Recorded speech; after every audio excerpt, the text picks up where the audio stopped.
வணக்கம் மாரிசாமி. இந்த முதலமைச்சர் தற்போது வெளியிட்டிருக்கக்கூடிய அறிவிப்பு அங்க இருக்கக்கூடிய மக்களுக்கு வந்து சேர்ந்து விட்டதா? அங்க ஒரு அவசர சட்டம் பிறப்பிக்கப்பட போகிறது. இன்னும் ஓரிரு தினங்களில் அந்த அலங்காநல்லூர் வாடிவாசல் திறப்பதற்கான அனைத்து நடவடிக்கைகளும் எடுக்கப்பட்டாகிவிட்டது.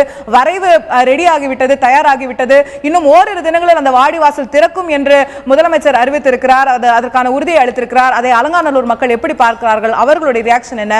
அவர்களிடத்திலிருந்து கேட்டு சொல்லுங்க மாரிசாமி.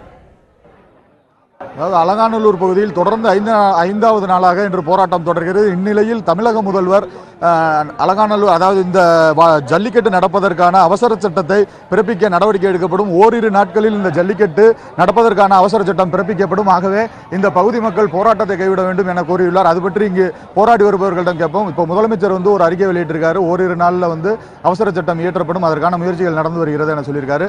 அது பற்றி இப்போ நீங்க போராடி வரீங்க, உங்க தரப்புல? ஏற்கனவே பல மாநிலங்களில் இதுபோல அவசர சட்டம் நியமித்து நிலைமைகளை மாற்றியுள்ள வரலாறு உண்டு. முல்லை பெரியாறில் 2006 தீர்ப்பு வந்த பொழுது கேரள அரசு அவசர சட்டம் பிறப்பித்தது. அதே போல காவிரியில் தண்ணீரை திறந்துவிட வேண்டும் என்று நடுவர் மன்ற தீர்ப்பும் உச்சநீதிமன்ற தீர்ப்பும் வந்த பொழுது அங்கே அவசர சட்டம் பிறப்பித்து நிலைமையை மாற்றியது.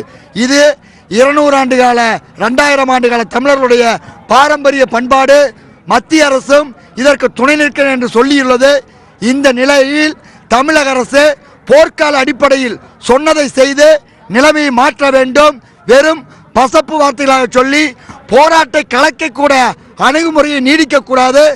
அரசு அவசர சட்டத்தை நிறைவேற்றி நிலைமையை மாற்றும் வரை போராட்டம் தொடர்ந்து நடந்து கொண்டேதான் இருக்கும். அலங்காநல்லூரில் மட்டுமல்ல, தமிழகம் முழுக்க. அடுத்து நம்முடன் போராட்டக்காரர்கள் ஒருவரான இருக்கிறார், அவரிடம் கேட்போம். இந்த முதலமைச்சர் கூறியுள்ள இந்த உத்தரவு பற்றி நீங்கள் என்ன நினைக்கிறீங்க? இது தமிழ் சமுதாயத்துக்கும் போராடிய மாணவர், இளைஞர், அத்தனை பெண்கள் உட்பட குழந்தைகள் உட்பட அத்தனை பேருக்கும் கிடைத்த முதல் வெற்றி என்று தான் கருதுகிறேன். இது இறுதி வெற்றி அல்ல. இறுதி வெற்றி என்பது குடியரசுத் தலைவரின் ஒப்புதலுக்கு சென்றுள்ளது. அந்த ஒப்புதலுக்கு சென்று மீண்டும் ஆளுநருக்கு வந்து பிறகுதான் இந்த சட்டம் அமலுக்கு வருகிறது. அதனால் அதுவரை எந்தவித சட்ட சிக்கலும் இல்லாமல் நடுவில் யாராவது கையெழுத்து போட முடியாமலோ இல்லைனால் அதை நிராகரிக்க சூழ்நிலை ஏற்பட்டால் அந்த நேரத்தில் திரும்ப போராட்டத்தை தொடர முடியாது. அதனால் வாடிவாசலில் இருந்து காளை மாடுகள் முறையாக பாரம்பரியத்தோடு எந்தவித நிபந்தனையும் இன்றி வெளியேறும் வரை அலங்காநல்லூர் மட்டுமல்லாமல் இதற்காக போராடி கொண்டிருக்கிற உலகம் முழுக்க உள்ள தமிழ் சமுதாயம் அனைவரும் தொடர்ந்து போராட்டத்தை நடத்த வேண்டும் என்பது எங்களது கோரிக்கை. அதாவது இவர்கள் என்ன கூறுகிறார்கள் என்றால், அந்த வாடிவாசல் திறக்கும் வரை தங்கள் போராட்டம் தொடரும் என்று கூறுகிறார்கள். போராட்ட களத்தில் மேலும் ஒருவர் இருக்கிறார், அவரிடம் கேட்போம். இப்போது முதலமைச்சர் கூறிய இந்த அறிக்கையின்படி, அதாவது அவருக்கு வைத்துள்ள கோரிக்கையை எப்படி நினைக்கிறீர்கள்? முதல்வருடைய கோரிக்கை வரவேற்கத்தக்கது, அதை நாங்கள் வரவேற்கிறோம். இருந்தாலும் இந்த மாதிரி அவசர சட்டங்கள் முழு வடிவம் பெற்று அது ஒரு சட்ட வடிவம் பெற்று வாடிவாசலில் இருந்து காளைகள் அவிர்க்கப்பட்டால் மட்டுமே உலகத் தமிழர்கள் அனைவரும் தங்கள் போராட்டங்களை முடிவுக்கு கொண்டு வருவார்கள். அதுவரையில் எங்களது போராட்டம் தொடர்ந்து கொண்டே இருக்கும். மேலும் இந்த போராட்டமானது முக்கிய நோக்கமே ஜல்லிக்கட்டு நடப்பதும் அதே நேரம் நாட்டு மாடுகள் காக்கப்படுவதும் தான் இந்த போராட்டத்தின் முக்கிய நோக்கமே. நம்ம விவசாயிகள் தொடர்ந்து தற்கொலை செய்வது, அவர்களுடைய விவசாய பணிகளை மேற்கொள்ள முடியாமல் தான் தொடர்ந்து தங்களுடைய உயிர்களை பலி கொடுத்து வருகின்றனர். அரசாங்கம் நாட்டு மாடுகளை காக்க கொள்கை முடிவு மேற்கொள்ள வேண்டும். அதுவும் இந்த நேரத்தில் நாம் மிக மிக முக்கியமாக பார்க்க வேண்டிய ஒரு. அடுத்தபடியாக நமது அதாவது அலங்காநல்லூர் ஊர் பகுதியைச் சேர்ந்தவர்கள் இருக்கிறார்கள். இவர்கள் இந்த முதல்வரின் இந்த கோரிக்கையை என்ன நினைக்கிறார்கள் என்று கேட்போம்.